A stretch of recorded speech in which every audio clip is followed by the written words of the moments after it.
kubanga kijja okubeera enzibu ez'okuinvestinga.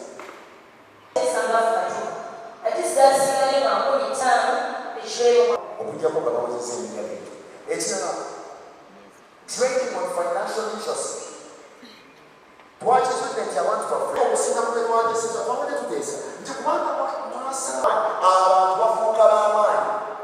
Tonnaba kufuuka w'amaanyi kulw'obukulembeze bw'olina nga twagala okubeera nga twongera mu maanyi mu kibuga kyaffe eno okuyita mu trading zeekyo.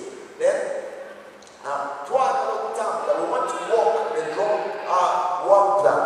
Ku mulundi guno kuteekeko amapesa omutwalo gw'omuleeti oba osobola okwekomutinganiza enjala etanga emeka etanga abafuuka abalala. Naye zo twesonze ng'abantu ebbanga twabadde tukyogera ku ekodisi ng'abantu ebbanga nebasobola okufuuka abalala beni tetugenda kubawo kifo kubanga ekibugu mu kigendererwa ky'essake twagala okulaba abagagga nga bafuuka mu ssake fenga bamembers ekintu ekingi kinyuma babeka abakimanyi ekyo ekintu ekingi kikola kinyuma kubanga ekyokiri tetukyali batono twagala this minimum etubeera abantu omutwalo gumu mu ssake. Mumanyi abantu omutwalo gumu kye basobola okukola, mumanyi opportunities etusobola okubeera nazo mu ssake eno nga tulina abantu omutwalo gumu. Kitegeeza omwana wo tajja kubulwa buli kubanga mu bantu omutwalo gumu tetusobola kubulwa buli twasobola kuba mwana muto. Ndeega bulungi kitegeeza ssake ejja kkula bwe tubeera abangi sente zibeera zeeyongera. Abamu mungamba tulumbe wantoni n'okusinziira ku share capital waffe oba n'abasomera tetusobola kulumba wantoni kubanga netulagenda mu kibuga ky'ewantoni tetujja kusurvivingayo na wiiki namba kubanga share capital tulina mutono kubanga tuli batono. Tegeka bulungi nekyo nsaba bamembers tumubilizinga abantu twogere bulungi ku ssake esobole okubeera nga bamembers beeyongerako era tulowooza okutandikawo marketing department. Marketing department ng'etunda ssako kubanga tulina products ez'okutunda ez'enjawulo nga bakuzigaba ku kipande kino zino zonna products zaffe zetusobola okutunda ssako nesobola okubeera nga yeeyongera awamu. Amiina. So kyekimu bwe twateeseza ekyokumu kye twateeseza twagala okwongera ku share zaffe ne savings zaffe era nga wano twagalayo tiimu sample team tulina gyeyita team 100 twagalayo abantu 100 nga tugenda kwekomitinga buli mwezi okugulayo omugabo gumu n'okusingingayo omutwalo gumu naye nga kino kyabuwaze si kyakyeyagalire.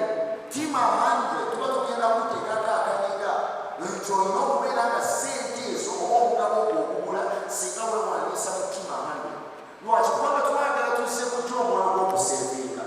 Abantu tukizudde nti abantu bakola nga tebalina abasindiikiriza in most cases tebagenda wala.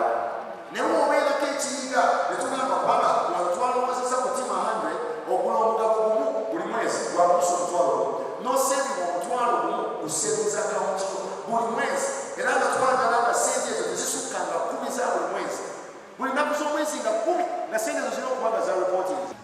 Amanya Sebowa Habatira Sanairi ndi mutuuze ku kyalo ky'Ekigonja era ndi chairperson w'abakadde naye mu kkanisa emukungaanira yafesa ku kyaki naye kugansake majingi emabegako dda asojingira nga njija nga musako nga mbeeramu bwete nga memba naye pakati mwaka 2023 bweneya kyaki nimba nga ninkungaaniramu ndi masajja mpeereza ali mubuulizi b'enjiri naye mulemera nti abasosa myaka 5 okweyongerayo naye ngamba kitisa kuba nange ennungi nnyo kubanga ewula ssente ku magoba amatono ennyo ate kugamba neoba oyagadde okusenga nga obweyagala kati mugabo tugiguze tugenda kasente olwaleero mu mwaka tugaba na ssente zekyeyo ate buli krisimasi tuli twasala ente era bampase nengisala ente tugabira bammemba kati twongeremu ate ebirungo ebirala ajja kweyongeramu ati kibeere kyamaanyi nnyo kisaba kimbana abooluganda abali eyo ate baluganda mujje musaako yaffe eno ekola bulungi nnyo tera buzibu bonna tugenda mu maaso mu linnya erya Yesu n'ekikono tubeera bwesigwa oza okufuna ekirala okukola katugula n'amataka nga tugatunda odde mu kiko batuulide nebodaboda 20 wadde esatu zatubulako ninga zitukoledde ssente mu linnya erya Yesu naye tujja kukuwera nga tweyongera tugenda tufuna n'emisomo gya bizinesi nga twebogera okutuwagala sokulambula sokuleka obugagga bw'abalala banaffe nga bayibuli bwetugamba mu linnya erya Yesu. Mugulewo businesses, mujje mugulewo accounts mu sako yaffe, mugule emigabo. Olwaleero abantu bavuddewo n'akakadde mitwalo 8, mitwalo 7 abagulawo emigabo gyabwe mu sako yaffe. Mujje mutwegatteko muyingire mu sako, tuwola ali mu sako so tetuwola ali bweru. Eyaggulawo akawunti mu sako olwo bwe tuwola ssente. Amanya gange nze Kisaakye Brian ndi musawo w'abantu omutendeke naye nga nkolanga chairman wa ekibiina kya Mukono Central Community New Life Focus Sacco nga sako eno yatandikibwawo Omusumba Harriet Ssenfuka olw'ekigendererwa ekyokukyusa abantu mu kitundu oba mu bitundu byonna gye tusimba amakanisa gaffe. Era nga ekigendererwa kyaffe ekikulu kya kutraininga abantu kusevinga na kugatta maanyi kusobola kufuna obulamu obujja oba obulamu obulala obusingako bwe balina nga tukozesa ekitavu kya ssente kye tuba tugasse okuva mu bantu ab'enjawulo. N'ekyo mu sako eno tugaba loans ez'enjawulo, school fees loans, business loans, tugaba pikipiki ku looni, tugulira abantu amataka ne bagasasula mu kibanja mpola, tuyambako abantu okumaliriza amayumba gaabwe naddala abo abajja nga beetaaga okumaliriza amayumba gaabwe naye nga ddala tebalina ssente zisobola kikola lumu ng'ate bakyali mu bupangisa. Tubayambako kubanga kyekigendererwa kyaffe ekyokukyusa obulamu bw'abantu. Era tuwola abantu ne basobola okubusitinga businesses zaabwe naddala mu kuzimba capital waabwe wabatamala tusobola okubayambako ne tubawa loans ezo ne bazza amagoba amatonotono ate ku peesi esoboka kubanga buli member tuwogera naye okusinza ku busobozi bwe n'asobola okusasula ssente ziba zimuweereddwa. In that way ne tuzimba obusobozi bw'abantu bano okubeera nga obulamu bubanyumira kubanga abantu bano tetwagala babeere basabiriza bbanga lyonna naye twagala okuzimba emirimu gyabwe basobole okuyamba ekkanisa kubanga tukimanyi bulungi nnyo nti ekkanisa mu Africa tekyayambibwa bazungu. Kakitegeeza bwe tutazimba busobozi bw'abantu baffe tetujja kusobola kubeera n'amakanisa malamu.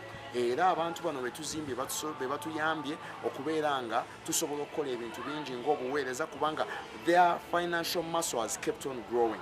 Tulabye abantu abajja nga tebalina kye balina naye nga leero basobodde okugula amataka courtesy of the sacco kubanga ayinza okubeerako n'obukadde 4 ng'ate yeetaaga obukadde 2 top up ne tumutopingirako. Nti abakyala batunuulidde kameeza k'abasajja naye ndowooza waliwo ebintu nga bigenda bidiba kubanga tosobola kubeera mukazi ng'oli mukulu nga Mukama akuwadde emikono akuwadde amagezi akuwadde omutwe n'otula okulindirira obulindirizi ate nga wajjanga muyambi. Abakyala Mukama yatuleeta nze bandeeta kuyamba mwami Ssenfuka. That means I have to work, I have to save. Nteekwa okukola, nteekwa okusevinga nsobole okubeera ow'omugaso eri amaka gange n'eri community yange. We've experienced kuba Mukama yakiteeka ku mutima gwange nti kanisa eteekwa okukula. Katonda ayagala tubeere nga tuli balokole naye nga ne ssente tuzirina. Kati challenge esinga okubeera ey'amaanyi nti abantu okubateeka mu saving culture okumanya nti nina okusavinga. It has been a battle. Omuntu okumuyigiriza nti bw'olya oterekako, omuntu okumuyigiriza nti okuma wadde olinayo bweziti n'okuminkiriza olwo lubadde lutalo lw'amaanyi.